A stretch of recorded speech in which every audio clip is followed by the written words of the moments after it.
et qui font qu'on a du signal ou pas.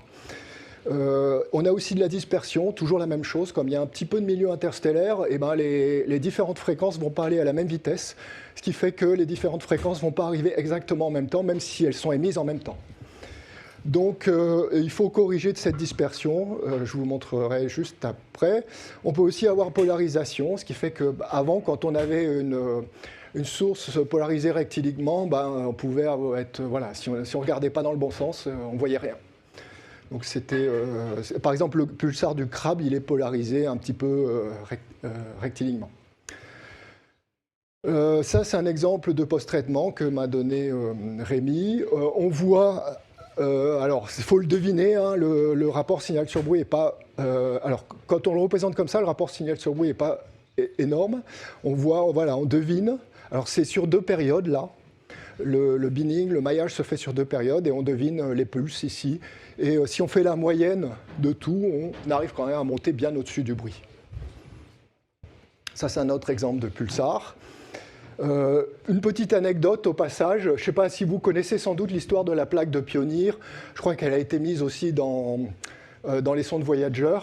Donc ça, en fait, ce sont des pulsars. C'est une représentation des pulsars qu'on reçoit au niveau du Soleil. Si je me souviens bien, c'est les bons angles.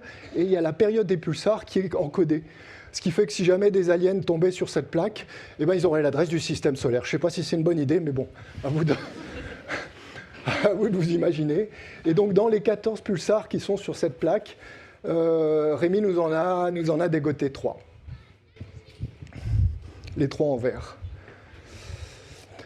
Alors ensuite, voilà, on passe à quelque chose d'un peu différent. On va s'intéresser au spectre. Alors, c'est assez compliqué au début, quand moi, je suis arrivé là-dedans il n'y a pas si longtemps que ça, de comprendre un peu l'arrêt à 21 cm, les spectres.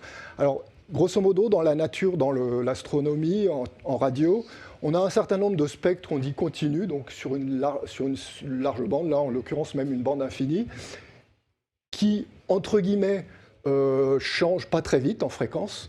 Et on a des spectres de raies. Alors, en théorie, c'est une raie précise à 1401,4 MHz, mais comme il y a des mouvements dans tous les sens, de l'hydrogène ou de la Terre ou de l'un, eh bien, elle s'est élargie. Cette raie est élargie sur une cinquantaine de kHz. Ça peut donner des formes variées, comme ça, là c'est dans la direction S8, et ça, c'est dans la direction de la nébuleuse de Rosette. Et donc, il y a la superposition de ce spectre plus ce spectre.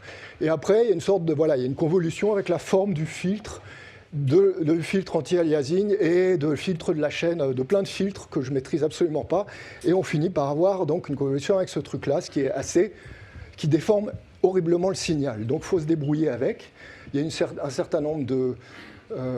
là, on dirait que j'ai le temps, donc je peux vous raconter l'histoire de la raie H1. Alors, d'où vient cette raie H1? C'est la transition hyperfine de l'hydrogène. Vous savez que vous avez 2 aimants.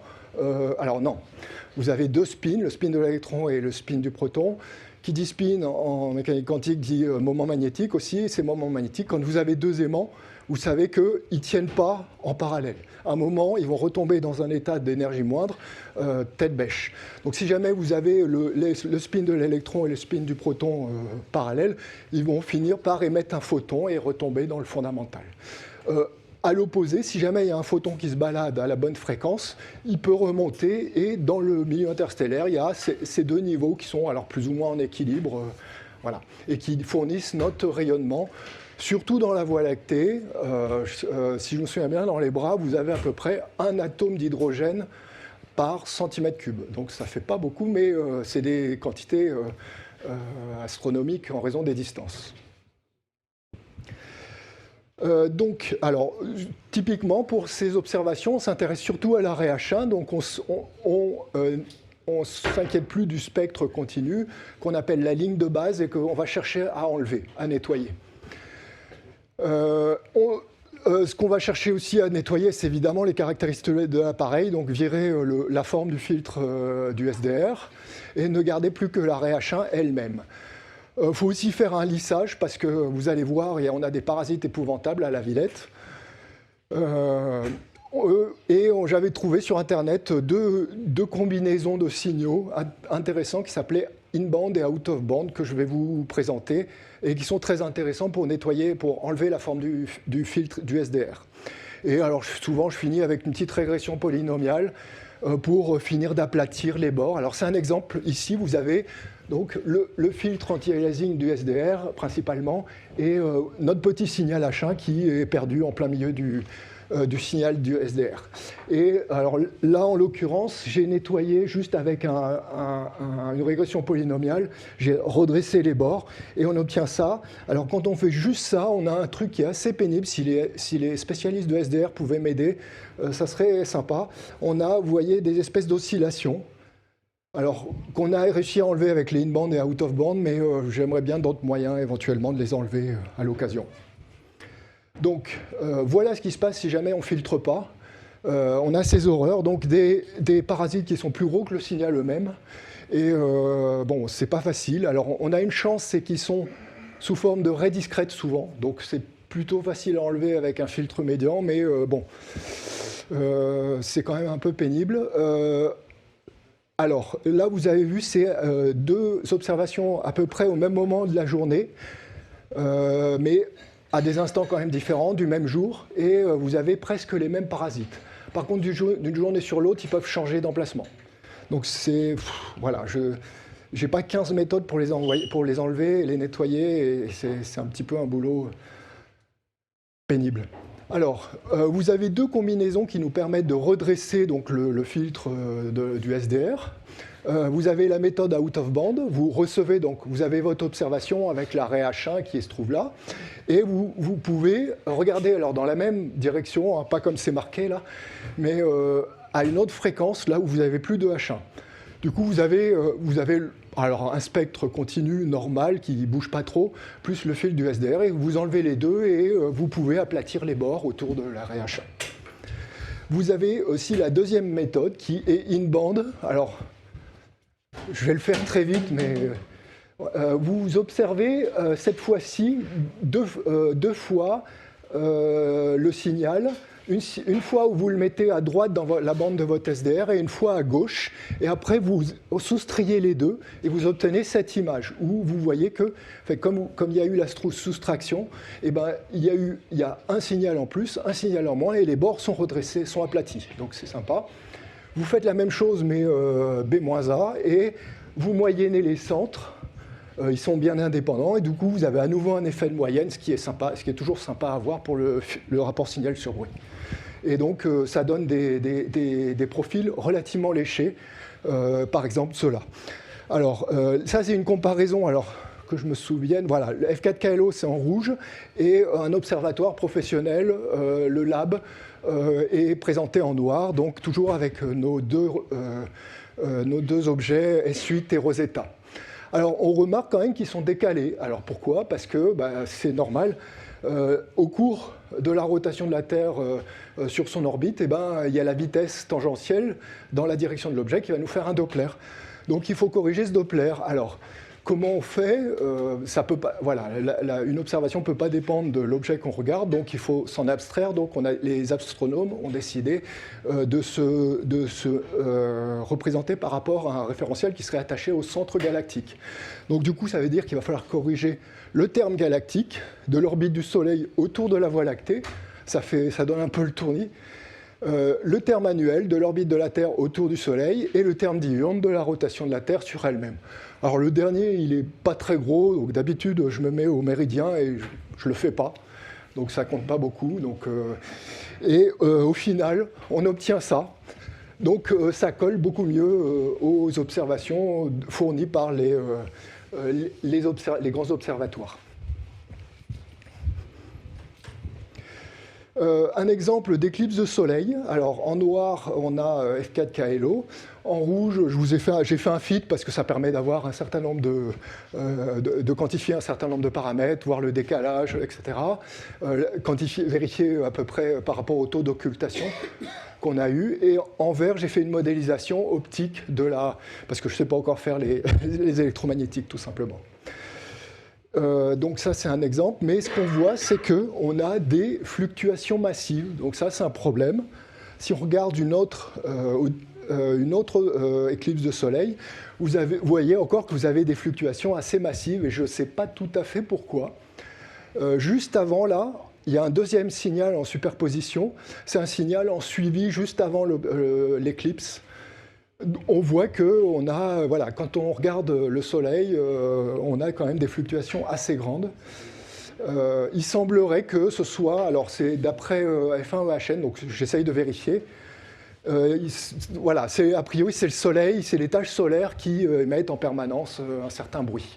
Là, c'est un exemple de téléchargement sur les sites de la NASA venant des satellites GOES. On voit qu'il y a effectivement en permanence un flux solaire assez conséquent, assez fluctuant.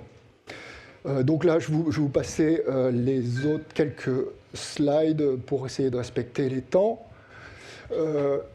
Donc la carte de la Voie lactée, alors c'est intéressant parce que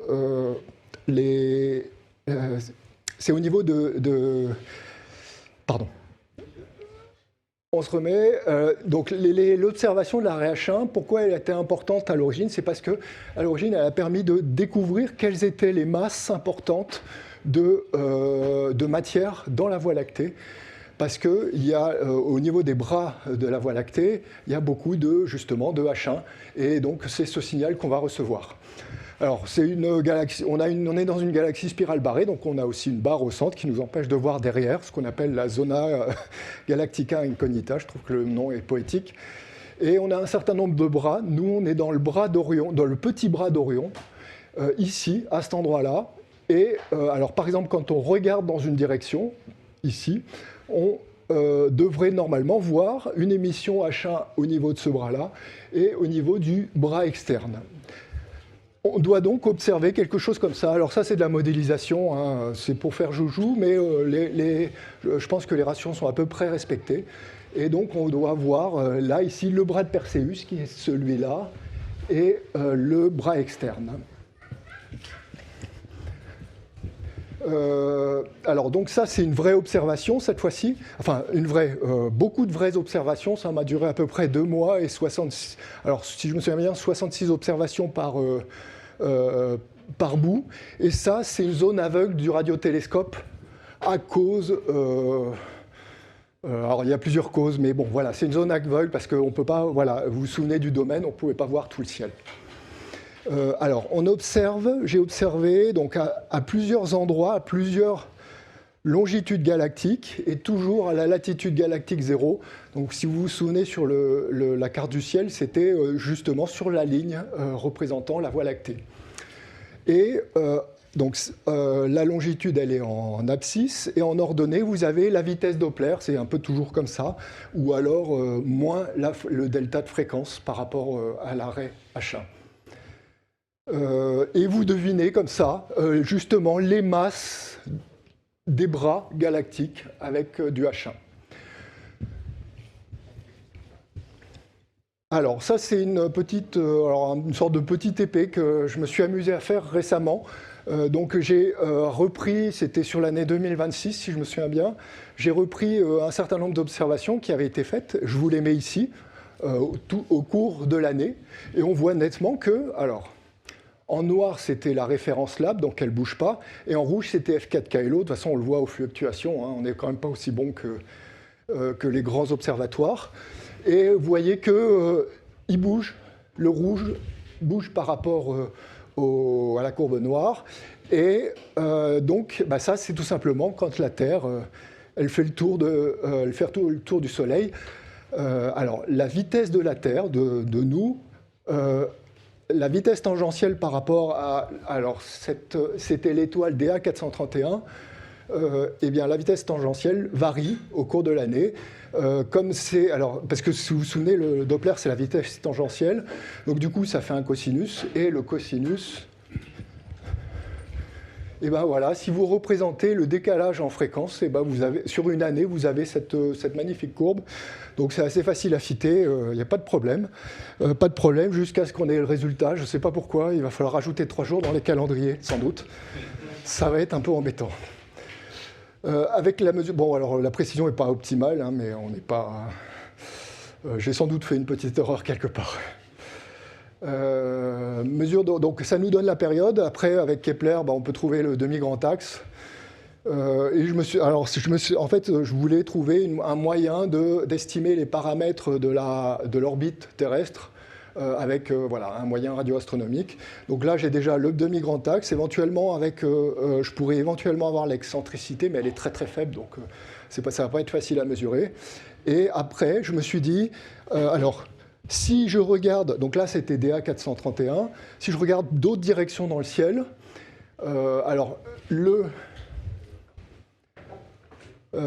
cette variation-là, elle est proportionnelle à la vitesse, évidemment, et elle est proportionnelle au sinus c'était la direction observée avec la normale à l'orbite de la Terre. Du coup, si je regarde dans plusieurs directions, je me suis dit, je vais finir par trouver la normale, donc caractériser encore une partie des éléments de Kepler de la Terre. Même si, c'est pas forcément très rigolo, mais on s'amuse comme on peut. Et voilà, donc j'ai fait un moindre carré, c'est ma méthode préférée. Et j'obtiens l'ascension droite qui est 267 et la déclinaison à peu près 66. Et vous pouvez comparer donc à la valeur théorique qui est fixée parce qu'en fait, le plan, toutes les planètes se déplacent dans l'écliptique et il a été défini par défaut au plan de la Terre, au plan de l'orbite de la Terre. Donc du coup, c'est 270 exactement. Et 66 degrés 56 qui correspond justement au 90 moins 23, je ne sais plus combien de l'inclinaison de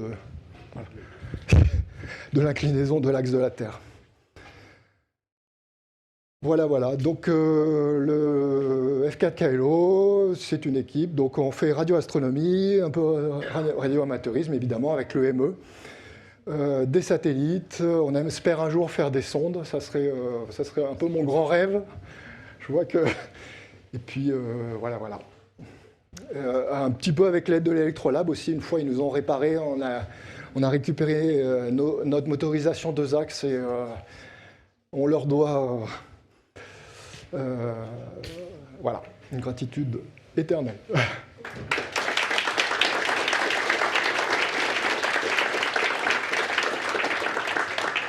Des questions ? J'espère que je n'ai pas été trop vite parce que... Si, c'est très bien. Et d'ailleurs, suivant qui se prépare, donc, la personne de... Voilà.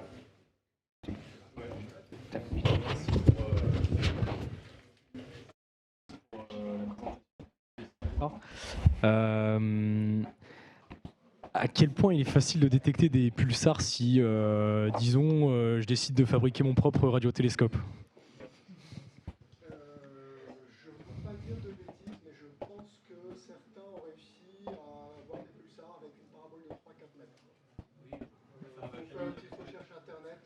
Ouais. Et avec du bricolage, je veux dire, avec des récepteurs ou des récepteurs de paraboles qu'on peut trouver dans le commerce. Comme ça, il y a pas mal de choses. Je ne suis pas sûr que quelqu'un ait réussi avec un cornet un petit peu fait main. Ok. J'avais une autre question sur la cartographie de la Voie lactée, sur les bras de la Voie lactée. Comment se fait-il que les deux raies sont décalées en fréquence alors que normalement on mesure... c'est la même fréquence sur la raie de l'hydrogène. Oui, mais par contre les décalages, vous vous souvenez, c'est le Doppler. Donc la vitesse relative entre le Soleil, ça qui a une certaine vitesse et ça qui a une certaine vitesse, c'est pas la même, dû à un décalage Doppler différent. Alors, je vous ai passé plein de trucs là. Mais il y a des trucs énormes derrière, notamment la vitesse. Elle est totalement contre-intuitive. Par exemple, si vous regardez le système solaire, au fur et à mesure que vous vous écartez, la période baisse. Et là, dans ce cas-là, ce n'est pas le cas. Et c'est ce qui a conduit à l'origine à la modélisation de la matière noire, exactement. Mais par contre, c'est un petit peu mystérieux. On n'est pas encore revenu de la matière noire. Et donc cet écart en fréquence entre les deux pics serait expliqué par le fait qu'il y ait en fait c'est pas une espèce de vitesse relative entre les deux. Voilà. Entre les deux bras. Entre nous et le bras. Et l'un des bras et l'autre des bras. Ok. Voilà.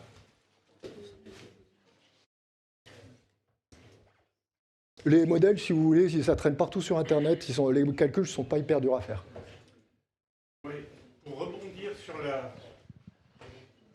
rebondir sur la possibilité par des radioamateurs d'observer les pulsars, il y aurait peut-être une chose qui pourrait être vue, c'est que la plupart des pulsars ont leur axe de champ magnétique qui est incliné par rapport à leur axe de rotation.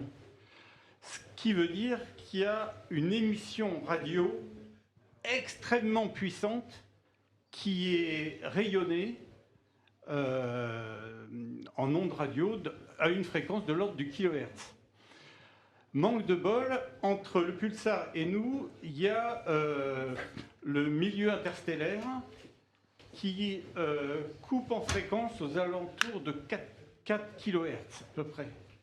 Mais on est vraiment à la limite. Donc peut-être que pour des pulsars qui seraient relativement proches et relativement hauts en fréquence, ça pourrait être intéressant d'avoir une antenne dans la gamme du kilohertz, par exemple, pour un pulsar donné. Enfin, faut faire une antenne spécifique pour un pulsar donné. On peut faire, par exemple, peut-être une antenne magnétique, et empiler plein de signaux, par exemple, pendant 6 heures, et essayer de trouver ce pulse, et ça pourrait être un truc sympa à faire, et qui n'a jamais été fait.